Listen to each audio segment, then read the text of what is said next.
Assalamualaikum warahmatullahi wabarakatuh. Selamat siang teman pemilih. Selamat bergabung kembali di channel YouTube JDIH KPU Provinsi Kalimantan Barat. Sebagaimana janji kami akan mengangkat topik-topik menarik dan menghadirkan narasumber yang kompeten di bidangnya. Sebagaimana yang hadir saat ini, narasumber yang mungkin di kalangan teman pemilih tidak asing lagi, sesuai dengan tema kita, eksistensi perempuan dalam penyelenggaraan pemilu dan pemilihan. Kedua narasumber kita ini akan kami sapa satu persatu. Yang pertama, Ibu Dr. Syarifah Emma Rahmaniah. Beliau seorang akademisi dari Fakultas Ilmu Sosial dan Ilmu Politik. Assalamualaikum Ibu, Universitas Tanjung Pura ya Ibu ya? Baik. Waalaikumsalam. Sehat ya Ibu ya? Ya. Alhamdulillah. Selanjutnya kita sapa narasumber kita yang kedua, Ibu Umi Rifdiawati. Assalamualaikum Ibu. Waalaikumsalam. Sehat, Bu Deni. selalu ceria. Sehat, alhamdulillah. Ajak. Beliau adalah penyelenggara pemilu periode ini di KPU Kabupaten Sambas periode 2003-2008 dan di Provinsi Kalimantan Barat sebagai penyelenggara pemilu di tahun 2008-2013, bahkan di periode terakhir beliau memangku jabatan sebagai Ketua KPU Provinsi Kalimantan Barat di 2013 sampai 2018. Baik teman pemilih, sebagaimana tema podcast kita hari ini, eksistensi perempuan. Tentu khususnya saya sering dikonotasikan sebagai gender. Sementara perspektif saya adalah berkaitan dengan emansipasi dan partisipasi ya Bu ya, keterlibatan perempuan dalam suatu proses tertentu, apalagi dalam proses perumusan kebijakan-kebijakan yang diharapkan itu strategis untuk membawa kebaikan kaum perempuan itu sendiri. Nah, menurut Ibu Emma, pertama kali saya menyapa Ibu Emma dulu. Ibu Emma, apakah kalau kita berbicara secara keilmuan, karena Ibu dari akademisi, eksistensi perempuan itu bisa diukur, bisa diteliti nggak Ibu? Iya, jadi kalau bicara tentang eksistensi itu kan dilihat dari angka dan juga kiprah. Nah, kalau dilihat dari angka tentu bisa terukur, kalau dari kiprahnya juga bisa terukur, tapi prosesnya panjang. Jadi kita lihat misalnya ketika berbicara tentang keterwakilan perempuan 30% itu kan bisa terukur ya, karena berkaitan dengan jumlah berapa persen perempuan terlibat secara aktif di dalam penyelenggaraan, baik juga sebagai peserta maupun sebagai penyelenggara pemilu. Nah, kedua kiprahnya, nah itu dilihat dari produk-produk pasca terpilih misalnya. Dilihat dari undang-undang yang dihasilkan, dari kebijakan dan program termasuk anggaran, apakah sudah ramah atau sensitif gender. Nah, itu prosesnya panjang. Tapi bisa dilihat di kamera Ibu. Iya. Iya. Jadi memang ada ukuran ya, secara baik dinilai dari keilmuan. Nah, mungkin Ibu bisa menjelaskan sejauh mana perspektif keilmuan itu sendiri meneliti khususnya di dalam penyelenggaraan pemilu Ibu. Iya. Jadi di dalam penyelenggaraan pemilu, kalau kita lihat di Indonesia, prosesnya itu kan panjang kalau bicara tentang eksistensi dan juga kiprah yang ramah perempuan. Itu prosesnya panjang dan menjadi PR besar karena sampai sekarang harapan untuk mencapai 30% keterwakilan perempuan di dalam eksistensi mereka dan juga kontribusi mereka itu belum tercapai. Jadi baru sampai kepada affirmative action, keterlibatan atau mungkin menghadirkan calon legislatif perempuan.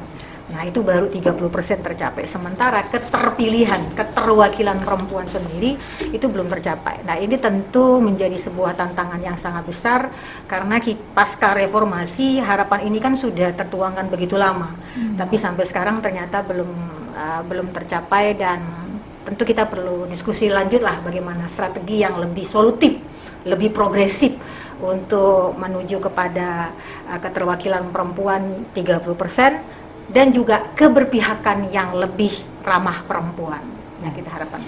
Ibu Umi, dari sisi pengalaman sebagai praktisi penyelenggara pemilu, tentu afirmasi 30% untuk di setiap dapil ini, apakah menurut Ibu untuk dalam posisi pencalonan itu sudah cukup? Atau nanti akan dikawal, sebaiknya dikawal sampai dengan penetapan calon?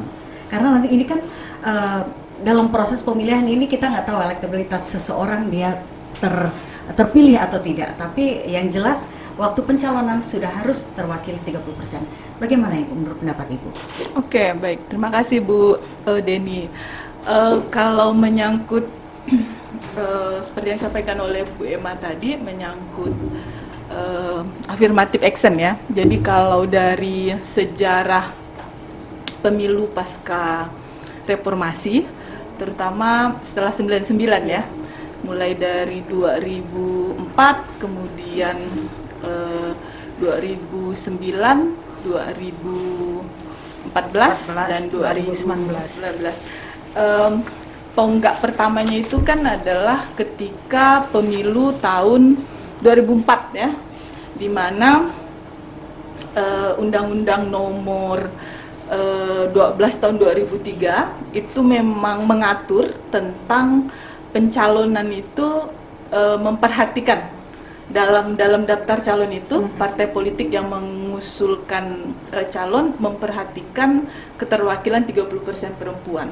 Nah, saat itu memang itu tadi yang Bu Deni bilang, kami di Kabupaten Sambas ya, di KPU Kabupaten Sambas, dan saat itu memang undang-undang mengatur hanya itu di pasal salah satu pasal di Undang-Undang Nomor 12 tahun 2003. Jadi sebatas itu.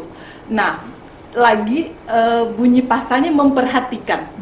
Nah, sekedar memperhatikan begitu kan, tidak diperhatikan juga nggak apa-apa, tidak ada sanksinya begitu kan. Nah, jadi karena KPU punya kewenangan untuk mengatur lebih lanjut aturan teknis tentang pemilu, maka pada saat itu ini juga panjang perdebatannya begitu ya. Saya ingat betul waktu pemilu 2004 kemarin, untuk mendorong partai politik agar memenuhi memperhatikan ini tadi begitu kan, walaupun debatnya juga panjang loh. Kenapa? Ini kan hanya memperhatikan. Kalau tidak diperhatikan juga tidak. Nah, jadi ada kebijakan yang dibuat oleh KPU pada saat itu bahwa ada sanksi, karena di dalam undang-undang tidak ada sanksi. Nah, diatur sedemikian rupa supaya ini bukan hanya diperhatikan tapi menjadi komitmen begitu kan, walaupun pada saat itu juga sanksinya masih kendor lah, hanya sebatas diumumkan bahwa partai A di dapil A tidak memenuhi keterwakilan 30%. Jadi hanya seperti itu pun dari partai politik juga sudah keberatan. Hanya saja memang kekuatan dari pemerhati pemilu, terutama kelompok-kelompok aktivis perempuan yang peduli dengan afirmasi ini begitu kan, juga keras membackup KPU pada saat itu. Nah, artinya partai politik juga ngeri dong kalau diumumkan dia tidak pro terhadap keterwakilan perempuan, apalagi jumlah pemilih perempuan juga hampir sama besar dengan pemilih laki-laki kan. Jangan sampai pemilih perempuan merasa tidak, oh partai ini tidak berpihak terhadap keterwakilan perempuan.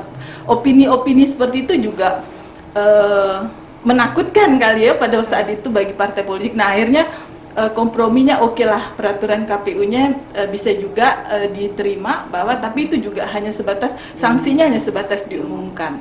Nah, belajar dari pemilu 2004, kemudian di pemilu 2009 ya, pemilu 2009 ini juga sudah mulai lebih teratur begitu ya, bahkan ada jiper, diatur jiper kan sampai ke sininya begitu, di dalam 3 ada 1, sudah ada pengaturan seperti itu. Jadi bukan hanya memperhatikan keterwakilan tetapi juga diatur di dalam 3 calon ada 1. Nah, ini juga sebenarnya perdebatannya juga keras begitu kan. Kenapa harus ada afirmasi? Kenapa harus ada di dalam 3 ada 1? Walaupun sebenarnya ujung-ujungnya akhirnya sistem pemilu kita juga kurang mendukung, meskipun di dalam 3 ada 1 itu kan. Kalau misalnya di 2004 yang masih menentukan calon terpilih dengan nomor urut, nah itu masih memungkinkan ya Bu Emma ya.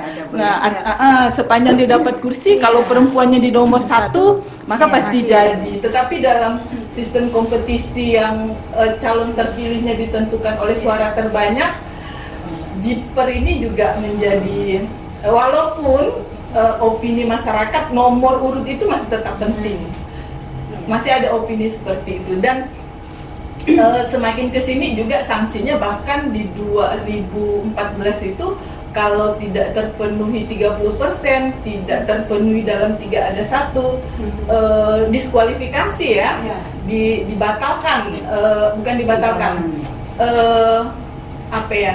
Ya, dia di dapil itu yang tidak memenuhi persyaratan 30% dan Jiper sistem itu dianggap sebagai tidak menjadi peserta pemilu di dapil itu, walaupun dia tetap diberi kesempatan untuk mengajukan sengketa. Nah, jadi upaya-upaya seperti itu untuk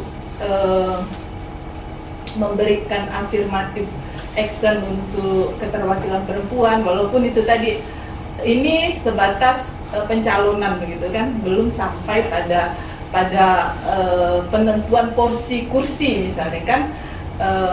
Perempuan bersaing sesama perempuan, misalnya di dapil Kalbar 1 ada 9 kursi, misalnya dihususkan 3 kursi khusus perempuan, masih belum seperti itu gitu kan, masih tetap bersaing secara ketat meskipun ada Jiper itu begitu kan. Nah, itu untuk pemilu. Belum kalau untuk pilkada sama sekali belum ada bonus, belum ada proses afirmatif action untuk pilkada ya, pemilihan kepala daerah terbatas wadah. Dan itu yang sebenarnya diharapkan ada ke depan, ada proses-proses afirmatif, misalnya bonus untuk partai yang mengusung calon perempuan misalnya. Kalau semuanya calon laki-laki misalnya 15% kursi, kalau yang mengusul perempuan mungkin didiskon deh 10% atau 5% begitu kan. Nah, hal-hal seperti itu, tapi partai politik mau nggak ya diatur di undang-undang? Atau calon perempuan, nah ini juga kalau calon perseorangan, kalau ada salah satunya calon perempuan, misalnya dukungan KTP-nya lebih sedikit dari yang hanya pasangannya laki-laki sama laki-laki ya. Mungkin hal-hal seperti itu juga ke depan diharapkan ada lah seperti itu.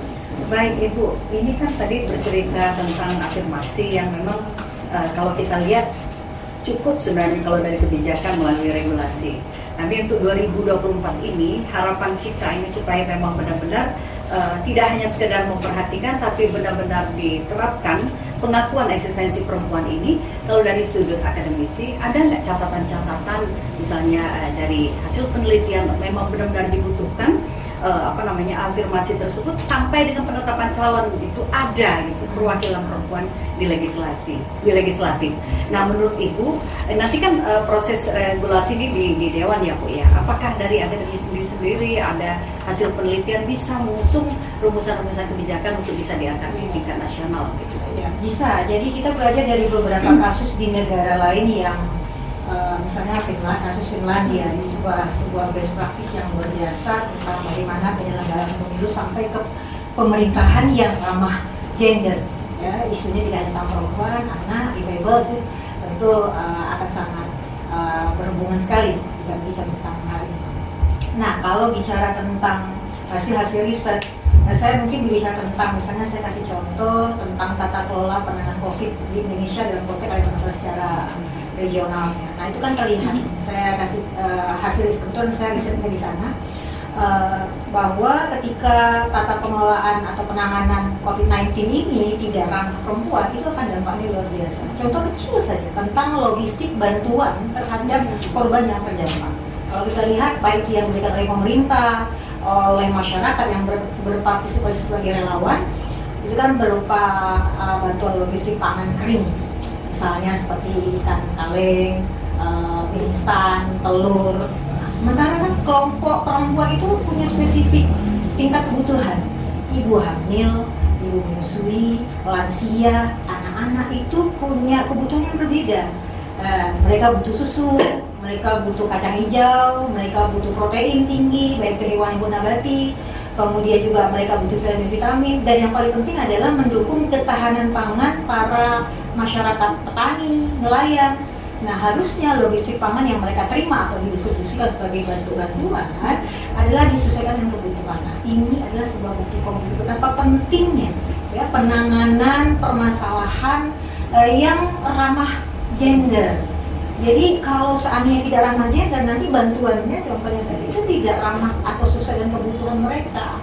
Nah, itu kita butuhkan eksistensi dan kontribusi mereka di eksekutif dan legislatif yang benar-benar memahami bagaimana membuat sebuah produk undang-undang, peraturan dan juga program yang lebih ramah gender.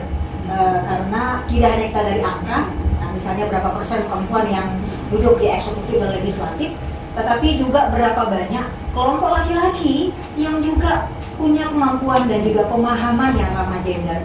Jadi kalau sampai kita hanya mengharap kelompok perempuan di eksekutif dan legislatif mendorong kebijakan atau peraturan yang lebih ramah gender, kita salah. Kita harus mendorong siapapun yang duduk di eksekutif dan legislatif untuk memiliki kemampuan, pemahaman dan juga berupaya untuk membuat sebuah produk kebijakan atau undang-undang yang lebih ramah perempuan, ramah gender maksudnya. Baik, ini kan berbicara eksistensi dan kemungkinan untuk menghadirkan perempuan tentu akan berkaitan dengan potensi ya Bu ya. Jadi siapa saja perempuan pasti punya keinginan. Saya ingin menjadi calon, saya ingin menjadi duduk di satu lembaga eksekutif ataupun legislatif. Nah, tentu di berbicara kompetensi, kapasitas tentunya ya Bu ya. Menurut Ibu Umi, ini ada nggak kira-kira bayangan Ibu? Sebenarnya kalau kita lihat dari perspektif saya, Ibu Umi ini, ini punya bakat, punya istilahnya, punya potensi ya untuk duduk di legislatif, untuk di eksekutif atau apa saja. Ini Bu, gambaran seperti ini sebenarnya harus ada di semua perempuan kan. Jadi bagaimana sebenarnya supaya ada gambaran ke perempuan bahwa dia bisa menggali potensi dirinya atau mengeksplor apa yang sebenarnya dia punya potensi itu untuk bisa sekarang ini kan didorong. Bahkan kebijakan KPU silakan untuk mendaftar menjadi anggota KPU yang perempuan. Nah, ini sudah nampak kebijakan-kebijakan yang diberikan pemerintah untuk memberi ruang kepada perempuan. Nah, seperti apa kira-kira gambaran dari pengalaman Ibu sebagai praktisi sebenarnya yang tepat untuk mencalonkan baik itu dari partai politik atau apa, mencari perempuan yang seperti apa sih? Bukan hanya yang dia punya tanda kutip punya uang atau punya konstituen atau punya pendekatan-pendekatan tersendiri dalam proses kampanyenya, atau ada nggak modal khusus yang memang harus dimiliki seorang perempuan yang bisa dikatakan memiliki kapasitas untuk mencalonkan diri? Iya. Kalau bicara potensi, semua punya potensi ya, tergantung bagaimana mengolah potensi itu menjadi sebuah kekuatan, sebuah modal untuk mencapai tujuan begitu kan. Termasuk misalnya kalau dihubungkan dengan konteks pemilu saat ini ya, dengan sistem yang ada di mana ketentuan yang mengatur calon terpilih ini adalah suara terbanyak. Dari beberapa pengalaman pemilu memang ya masing-masing mengerahkan mulai dari 2009 ya, masing-masing berusaha untuk mengerahkan sumber daya, upaya bagaimana terpilih dulu kan, dengan mencari simpati, merebut suara sebanyak-banyaknya agar mereka terpilih begitu kan. Jadi situasinya dalam posisi yang sama semua ketika menjadi calon itu, bagaimana mereka memperoleh suara sebanyak-banyaknya begitu kan. Jadi kompetisi yang sangat bebas, kompetisi yang itu tadi, karena untuk menjadi calon terpilih mereka harus mendapat suara sebanyak-banyaknya, sehingga upaya itu ada yang dilakukan dengan cara-cara yang baik, banyak juga yang melakukan dengan cara-cara yang tidak baik. Nah, sehingga di situ tadi bagaimana penyelenggara pemilu mengawal ini begitu kan? Bagaimana penyelenggara pemilu memastikan regulasi yang dibuat dengan baik, kemudian fungsi-fungsi pengawasan dari Bawaslu begitu kan. Bahkan kan sekarang Bawaslu punya program membentuk kader partisipatif kan, kader pengawas partisipatif. Nah, ini juga yang harus dikelola oleh Bawaslu begitu kan, jangan sampai setelah pendidikan mereka lepas begitu kan. Bu Emma kan kita tahun lalu ikut itu ya, SKPP daring ya. Bayangkan itu udah berapa orang yang diberi pemahaman, diberi pembelajaran oleh transformasi ilmu oleh Bawaslu kan, agar mereka memahami untuk bersama-sama menjaga kualitas pemilu, kualitas demokrasi di daerah kita, di negara kita begitu kan, supaya jangan upaya-upaya yang baik kita dukung dari calon ini kan, tapi kalau upaya-upaya yang tidak baik, money politik, kecurangan, nah ini juga harus ada komitmen. Nah itu yang tadi kan, artinya sekarang juga KPU ada desa peduli pemilu ya. Nah gerakan-gerakan ini juga kan dalam rangka membangun pemahaman masyarakat kan, transfer ilmu pengetahuan, betapa penting seluruh masyarakat itu publik dilibatkan untuk ikut mengawal proses ini, mengawal demokrasi begitu kan. Nah kalau Bu Deni tadi bilang soal bagaimana pendidikan ataupun pengkaderan di partai politik, ini juga masih kita tanda tanya ya Kak Emma ya. Bahkan biasanya kan kalau mau pemilu itu baru cari-cari mereka baru cari, apalagi mau memenuhi itu 30% kuota itu kan, akhirnya main comot-comot begitu kan. Nah ini juga masih kita itu kan untuk internal mereka saja, pendidikan politik secara internal, kaderisasi juga masih belum berjalan baik. Bagaimana lagi mau ke masyarakat begitu kan. Nah hal seperti itu. Jadi untuk sementara memang ya lembaga-lembaga resmi seperti KPU, Bawaslu memang juga harus lebih inovatif melakukan kegiatan-kegiatan bagaimana mencerdaskan masyarakat begitu kan. Jangan sampai kalah dengan situasi yang sudah ada saat ini kan. Memang masyarakat ini seolah-olah ya, bayangkan Kak Emma, ada yang ketika kita bertanya udah menentukan pilihan Pak Bu, belum ada yang datang nih katanya gitu. Makanya datang tuh menawarkan diri ya, menawarkan apa begitu kan. Nah jadi ini ya kalau misalnya tidak jalan di peserta pemilunya, maka penyelenggaranya lah yang juga harus berinisiatif. Saya pikir seperti itu. Baik, Ibu Emma, dari masih perspektifnya akademisi, jadi ini kan universitas terutama melahirkan ilmuwan-ilmuwan ya, terutama kalau kita bicara perempuan, gendernya. Ada nggak di selama ini kurikulum ataupun apa ya, basis pendidikan yang memang menanamkan potensi itu kepada calon-calon ilmuwan itu, supaya untuk pada saat terjun ke masyarakat nanti mereka memang sudah punya bekal begitu. Karena memang kita pilih untuk saat ini tidak seperti yang kita ceritakan tadi Ibu, pas mau pencalonan cari-cari wakil perempuan. Nah kalau ini kan mereka bisa memang dilihat udah ada rintisannya. Oh ini punya potensi, dari misalnya keluaran dari universitas apalagi ada sejarah keilmuannya begitu. Bagaimana menurut Ibu? Kan untuk mempersiapkan kapasitas dan juga integritas program penyelenggaraan pemilu dari keterwakilannya sampai kepada produknya, itu kita membutuhkan penguatan di satu, literasi politik, dua, literasi kepemiluan, dan yang ketiga adalah soft skill, baik itu mereka sebagai pemilih, baik mereka nanti sebagai peserta, dan juga tentu sebagai penyelenggara pemilu dan juga pemilihan daerah. Nah, kalau berbicara tentang literasi politik, kita tidak bicara tentang mahasiswa fisip ya. Sebenarnya literasi politik dan juga literasi kepemiluan termasuk soft skill itu seharusnya dimiliki ya, oleh atau diajarkan di tingkat sekolah sampai ke perguruan tinggi. Selama ini kan edukasi politik, pendidikan politik itu hanya seakan-akan, mohon maaf ya Bu Mia, dilakukan oleh KPU. Oh gini loh nak cara memilih, kalian harus memberikan hak pilih ketika usia sekian dan seterusnya. Itu sangat normatif sekali menurut saya. Seakan-akan ini menjadi mandat, beban teman-teman KPU, teman-teman Bawaslu untuk memberikan edukasi. Padahal ini menjadi tanggung jawab bersama kalau kita memang ingin Indonesia itu berubah secara drastis seperti negara-negara lain. Perubahannya yang baik dan cepat. Jadi literasi politik. Literasi politik itu adalah sebuah kemampuan yang dimiliki oleh seseorang, ya, bagaimana mereka memahami dan juga memiliki pengetahuan tentang politik. Misalnya ya, saya kasih contoh, kenapa sih kita memerlukan keterwakilan perempuan, kenapa sih perempuan perlu dihadirkan di eksekutif dan legislatif, atau kenapa sih, apa pentingnya antara keterwakilan dan keberpihakan. Jadi kita tidak hanya bicara tentang perempuan yang hadir di eksekutif legislatif, tapi juga siapapun yang duduk di eksekutif legislatif punya keberpihakan, menghasilkan produk, ya, undang-undang dan juga anggaran yang ramah gender misalnya.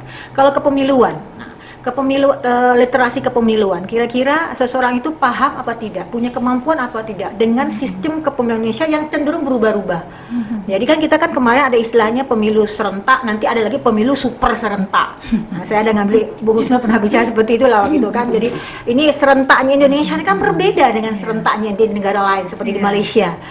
Walaupun dibilang serentak, tapi ternyata pemilihan kepala daerahnya tetap berbeda-beda tahun juga. Ternyata pemilihan legislatif presidennya juga ternyata berbeda tahun juga dan seterusnya. Nah, oke, itu termasuk juga bagaimana melakukan pemantauan, bagaimana melakukan pengawasan, bagaimana melakukan hitung cepat, bagaimana keinginan mereka untuk memberikan hak pilih atau mungkin mau golput pun yang aman itu seperti apa, ya. Kemudian mereka sebagai masyarakat mereka harus bisa berkontribusi seperti apa. Nah, itu sepertinya tidak bisa dilaksanakan dalam satu hari gitu. Itu sebuah proses yang sifatnya progresif, pendidikan yang sifatnya progresif.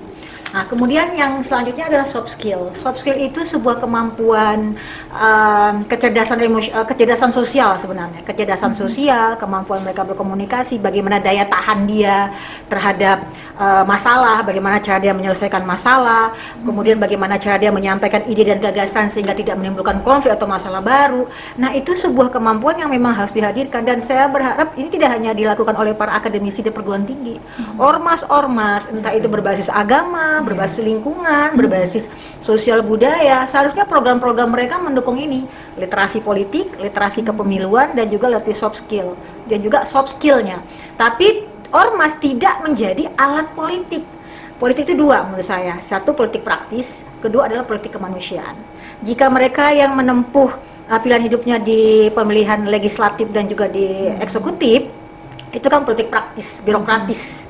Tetapi teman-teman yang bergerak di ormas, teman-teman yang bergerak sebagai pegiat kemanusiaan, pegiat edukasi, itu memilih politik kemanusiaan. Dua-duanya adalah sebuah kerja politik yang nilainya sama, punya kemuliaan yang sama, dan harusnya bisa sama-sama kita dukung, begitu. Jadi mudah-mudahan nanti politik praktis kita juga baik, politik kemanusiaan juga kita baik, dan insya Allah mudah-mudahan Indonesia dalam beberapa tahun kemudian akan menghasilkan demokrasi dengan hasil pemilu, ya, dan produk-produk pemilu, ya, yang juga baik, termasuk yang lebih ramah perempuan.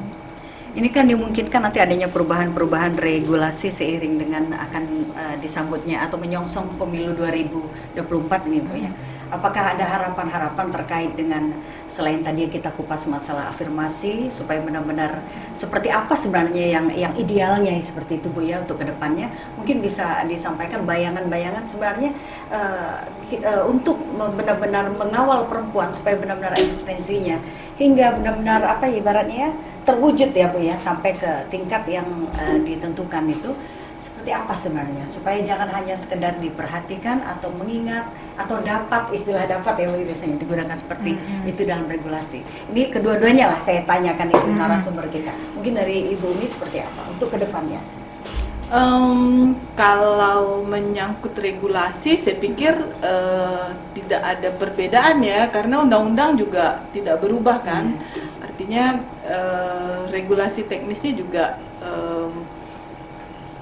kemungkinan besar, ya, harusnya emang sama, karena undang-undang juga tidak berubah, kecuali menyangkut inovasi yang harus dilakukan, belajar dari pemilu 2019. Tentu KPU punya catatannya, begitu kan, hal-hal yang kurang untuk diperbaiki. Tetapi sebelum ke pelaksanaannya mungkin yang paling dekat juga menyangkut seleksi KPU Bawaslu, begitu kan. Nah, bagaimana ini juga karena tim seleksinya juga sudah terbentuk kan, mungkin dalam waktu dekat juga akan memulai proses-proses rekrutmennya. Bagaimana juga keterwakilan perempuan ini juga menjadi sebuah hal yang untuk menjadi salah satu concern dari tim seleksi kan, karena memang selevel KPU RI saja kuota 30%-nya tidak terpenuhi kan. Bagaimana untuk berharap ke bawah. Nah, ini kan juga harus dimulai dari partisipasi perempuan sendiri untuk ikut mendaftar begitu kan. Kemudian bagaimana pemahaman dari tim seleksi juga untuk mengantar para calon-calon ini sampai ke finalnya, kuota 30%-nya terpenuhi, termasuk juga komitmen dari DPR itu sendiri begitu kan, karena kan ini juga sangat krusial ya. Penyelenggara pemilu ini punya peran yang sangat penting karena dia yang akan mengatur proses pertandingan, siapa yang akan menjadi pucuk pimpinan negara, siapa yang akan menjadi presiden dan wakil presiden, siapa yang akan menjadi ketua DPR, MPR kelak nanti kan. Nah, jadi ini juga proses-proses ini juga harus menjadi sesuatu yang penting untuk diikuti dan dicermati. Nah, harapannya juga kalau misalnya menyangkut proses kontestasinya dalam harapan keterpilihan perempuan dalam proses pemilu, ya itu tadi, sepanjang sistemnya masih seperti ini,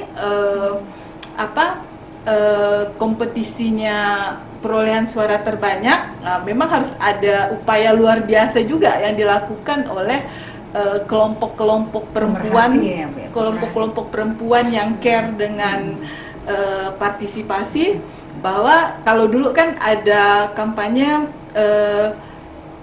C4C gitu kan. Nah, sekarang katanya juga akan ada kan, kalau dulu perempuan pilih perempuan. Nah, sekarang juga harapannya laki-laki pilih perempuan. Nah, ini upaya-upaya seperti ini yang terus diupayakan sepanjang itu tadi. Kalau misalnya sistemnya masih seperti ini, mau dalam 3 ada 1 di Jiper itu juga kan. Nah, ini juga tetap harapannya masih perlu perjuangan begitu kan. Lain hal kalau misalnya regulasi diatur begitu kan, dan juga memang ada celah sebenarnya, karena kan undang-undang ini, undang-undang pemilu, aturan teknisnya dibuat oleh KPU ya. Nah, ini kan juga pengalaman pemilu 2014 kemarin, ketika misalnya dalam satu dapil perolehan suara terbanyaknya para calon ini misalnya ada laki-laki dan perempuan. Setelah diteliti ke bawah, sebarannya sama sampai ke tingkat yang paling bawah, sebarannya sama antara laki-laki dan perempuan, maka diprioritaskan yang perempuan untuk menjadi calon terpilih. Upaya ini kan sudah ada.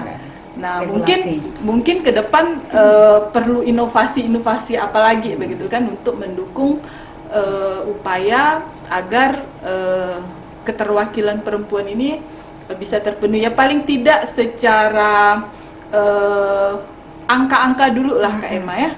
Angka-angka ini juga penting begitu kan. Nah, kedepannya juga harapan kita ya peran, kualitas juga beriringan dengan itu begitu kan. Tetapi paling tidak ada ruang untuk memberikan porsi atau peran kepada perempuan untuk ikut terlibat dalam proses kontestasi dan proses bernegara itu sendiri begitu. Bagaimana Ibu, pendapat Ibu? Ya, jadi saya menganggap seru saya dengar Bu Umi tadi. Jadi memang sekarang slogan perempuan pilih perempuan itu justru saya tidak anjurkan. Biasa kalau dalam edukasi kepada calon-calon perempuan, saya bilang jangan Bu, Ibu jangan mau kalau kalau ada yang nawarin perempuan, dipilih perempuan itu salah. Harusnya perempuan dipilih oleh semua kalangan. Tantangan Ibu adalah bagaimana mendapatkan semua kalangan. Anak muda, pemilih kan ada pemilih mula, ada kelompok lansia, mereka masih punya hak pilih loh. Bahkan difabel, saya bilang gitu. Ingat loh, justru kalian tuh punya potensi yang luar biasa untuk mendekati kelompok-kelompok seperti ini, saya bilang.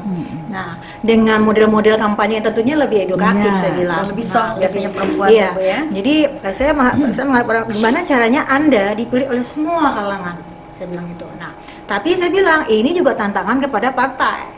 Pernah waktu itu ada mahasiswa saya, Bu Emma, saya ditawarkan untuk jadi caleg perempuan dari partai A. Saya langsung bilang, kamu jangan langsung jawab iya. Apa jaminan Bapak kalau saya gabung di partai Bapak, bahwa saya akan menang? Saya nggak hanya sekedar memenuhi kota Bapak loh, saya pengen menang. Saya bilang gitu kan. Nah, maka tantangan yang harus dilakukan oleh partai adalah tadi saya bilang, dia harus memberikan edukasi penguatan literasi politik, literasi kepemiluan, dan juga soft skill si caleg perempuan. Biasanya, mohon maaf, caleg perempuan yang dihadirkan untuk menjadi wakil memenuhi kota tadi itu kebanyakan adalah tingkat literasi politik dan literasi kepemilian juga soft skill-nya rendah. Jadi kalau ditanya, kamu tahu nggak sih per sistem itu apa? Kamu tahu nggak kenapa nomor urut kamu tuh untuk dirinya sendiri dia dia tahu. nggak ngerti gitu loh. Kamu tahu nggak bahwa nanti tuh kamu memerlukan di TPS kamu tuh kamu nanti harus punya tim pengawasnya sendiri begitu kan, yang memantau hasil rekapitulasi kamu dan seterusnya. Nah, kamu tahu ya bagaimana soft skill, tahu nggak kamu caranya supaya nanti masyarakat tuh tahu diri kamu dan mau milih kamu. Nah, itu kan harus diajarin sebenarnya, bukan hanya sekedar cukup.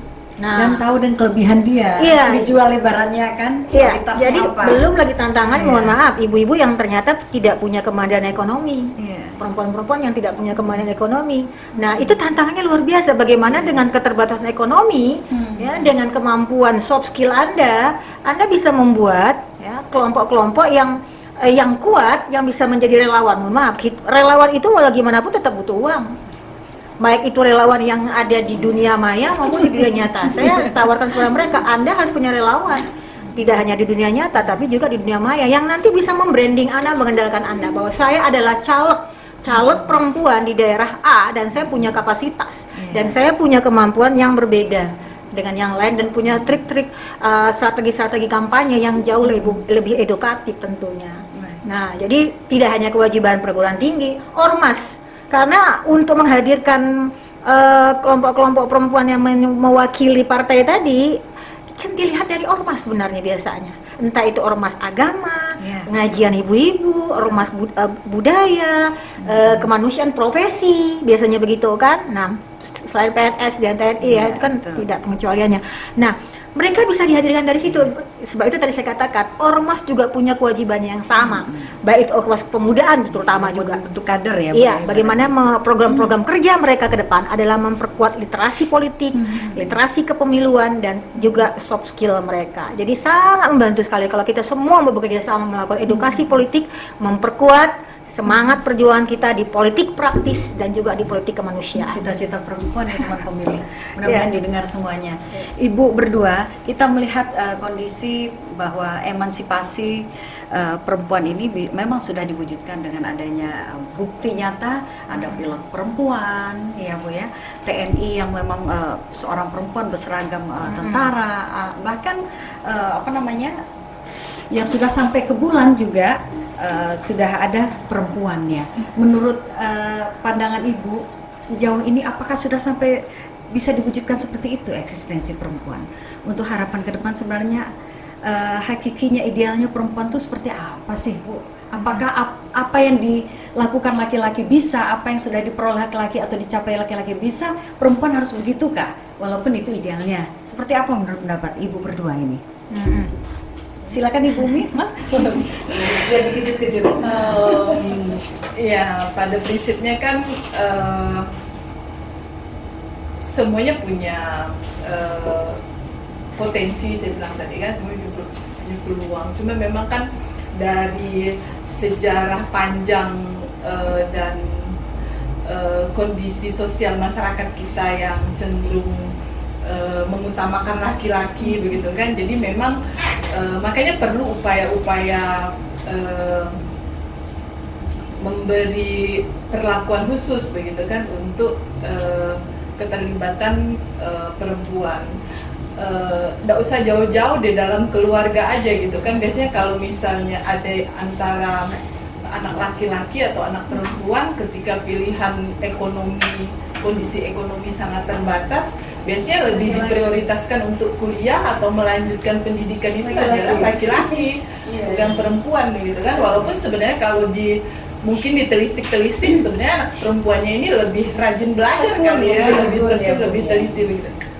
Nah, kondisi-kondisi seperti ini yang memang memerlukan itu tadi ruang begitu kan. Nah, termasuk misalnya di bidang politik, isu tadi perempuan pilih perempuan, karena memang politik ini kan sudah sangat akrab dengan dunia laki-laki kan, dengan sumber dayanya dan lain sebagainya begitu kan. Sebenarnya disampaikan Bu Emma tadi, keterbatasan ekonomi kan begitu. Caleg-caleg perempuan ini kan yang ada yang memang itu tadi karena diambil sekedar mencukupi kuota begitu kan. Ada yang murni memang dia ada memang yang memang punya sumber daya begitu kan. Nah, tapi itu tadi dalam situasi yang sekarang kan memang peluang untuk keterlibatan, afirmasi itu kan juga semakin besar. Bahkan di setiap lembaga negara itu selalu itu tadi memperhatikan 30% perempuan. Kalau misalnya tidak ada perempuannya, pasti kelompok-kelompok yang aktivis perempuan ini pasti teriak-teriak.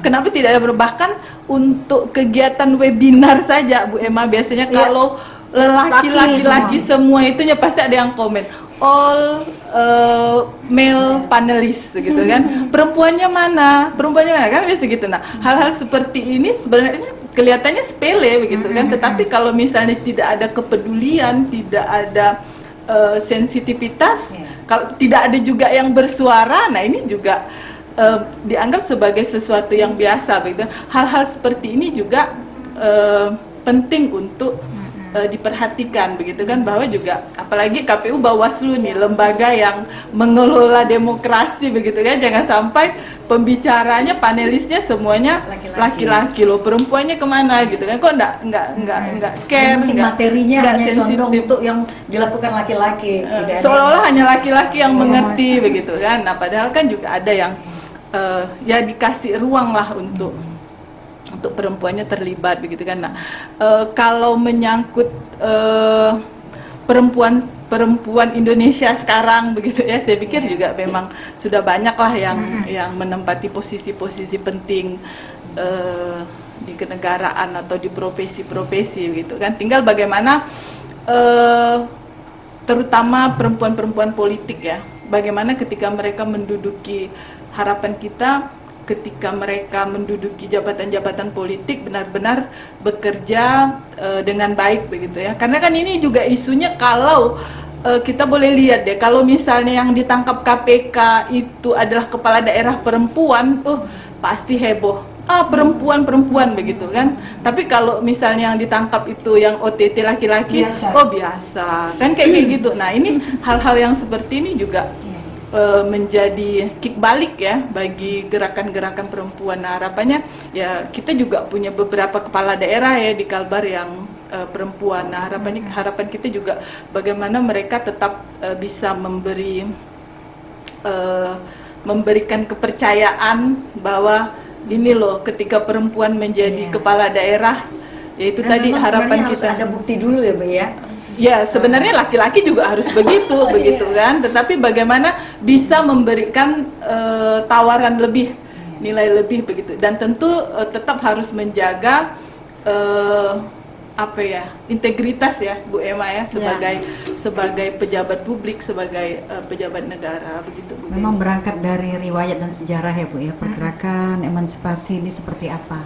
Jadi wajar yang disampaikan Ibu Umi, mulai dari dalam rumah tangga kelompok komunitas yang paling kecil saja sudah ada perbedaan-perbedaan penerapan yang seperti itu ya terkait dengan perempuan. Nah, seperti apa pendapat Ibu kalau seandainya untuk kedepannya bagi perempuan ini? Ya, jadi bicara tentang literasi politik, saya ulangi lagi kan tadi, perempuan perlu sadar bahwa konsekuensi dari penyelenggaraan pemilu secara langsung di Indonesia itu memperkuat oligarki politik. Dia harus sadar betul, oligarki politik itu luar biasa di Indonesia. Jadi sehingga nanti yang dia seperti menggurita, memperkuat. Nah, misalnya, mohon maaf, ada kelompok yang pemodal. Jadi ada istilahnya, jangan sampai mereka nanti bergabung di salah satu 3 oligarki politik ini. Ada kita sebut dengan bandar politik, bandit politik, dan juga badut politik. Nah, jadi jangan sampai mereka masuk di situ, gitu loh. Masuk dalam oligarki politik yang sangat kuat. Nah, Indonesia termasuk salah satu negara yang mendapat kritikan ya dari para akademisi yang meneliti tentang kepemiluan dan politik di Indonesia. Ternyata justru harusnya kan pemilihan secara langsung itu membuat para legislatif terpilih, eksekutif, ya, mereka yang duduk di eksekutif pemerintahan terpilih itu semakin memperkuat kemanusiaan mereka loh. Semakin memperkuat daya juang mereka melakukan perubahan dengan cara halal, dengan cara yang baik. Begitu, itu yang maksudnya integritas tadi ya. Nah, jadi ternyata enggak. Nah, ini yang menjadi tantangan. Saya secara pribadi berpesan kepada teman-teman perempuan yang tertarik untuk bergabung melakukan perubahan melalui politik praktis dan juga politik kemanusiaan.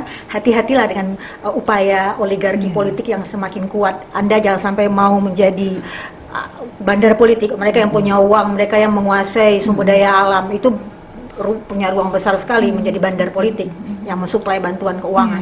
Kapitalnya.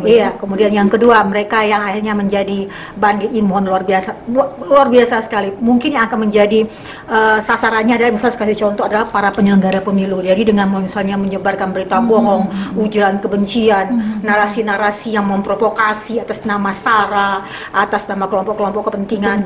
Dan di tahun 2014 yang paling besar mendapatkan sasaran ini adalah para penyelenggara pemilu.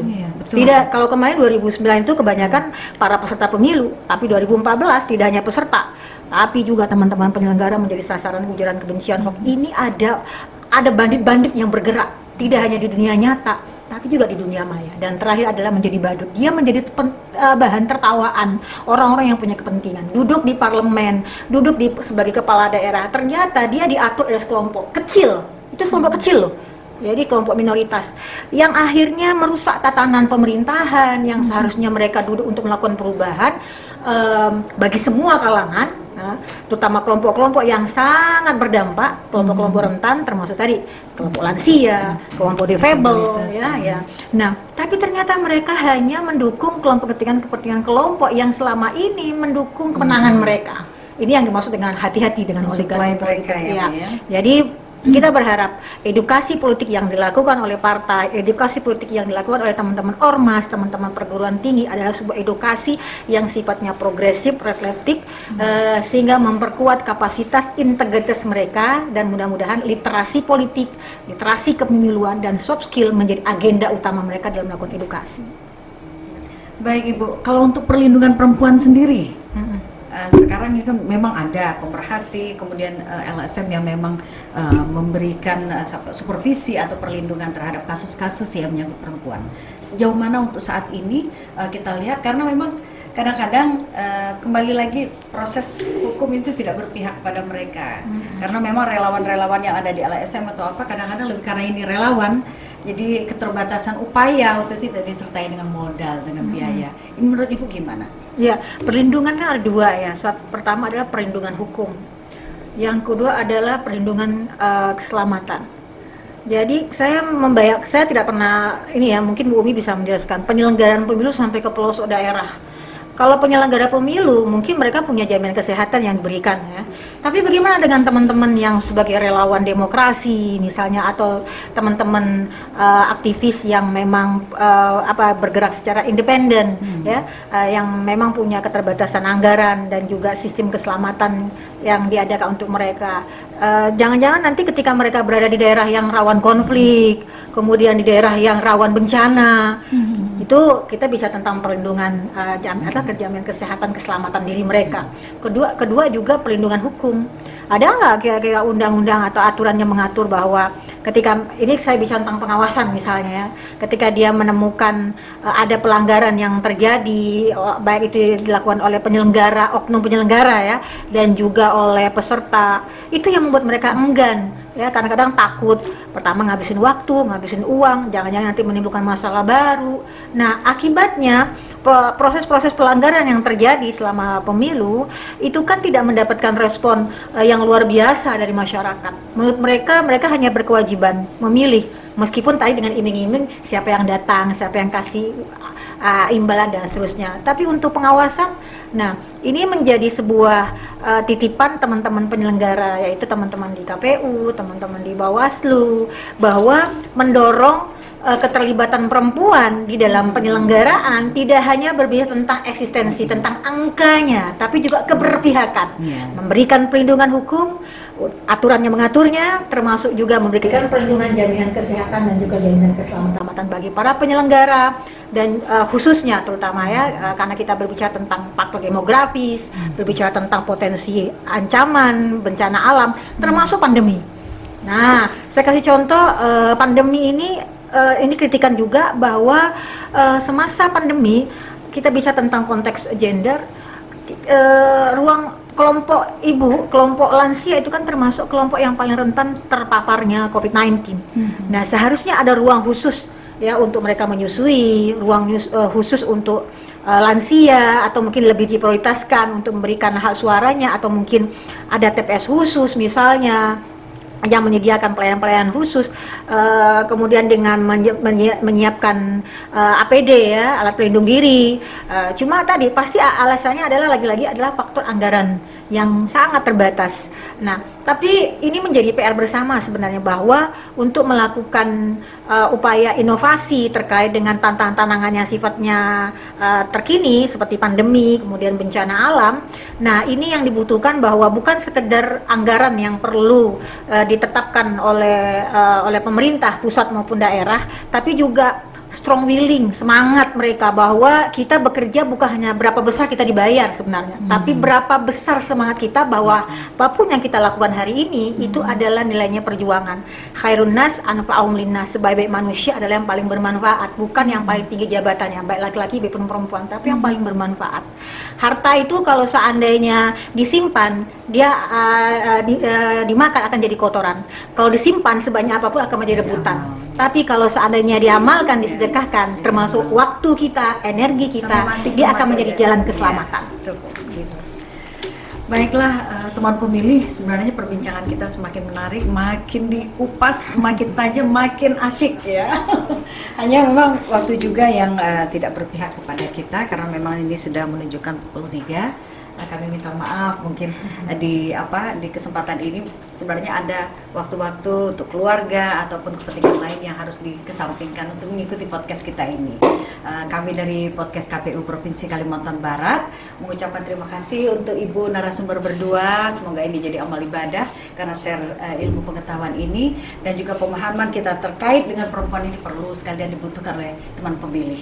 Jangan lupa berikan subscribe dan like, bila perlu share ke grup teman pemilih di mana saja. Baik, kami tim JDIH KPU Provinsi Kalimantan Barat mengucapkan terima kasih. Wassalamualaikum warahmatullahi wabarakatuh. Waalaikumsalam warahmatullahi wabarakatuh.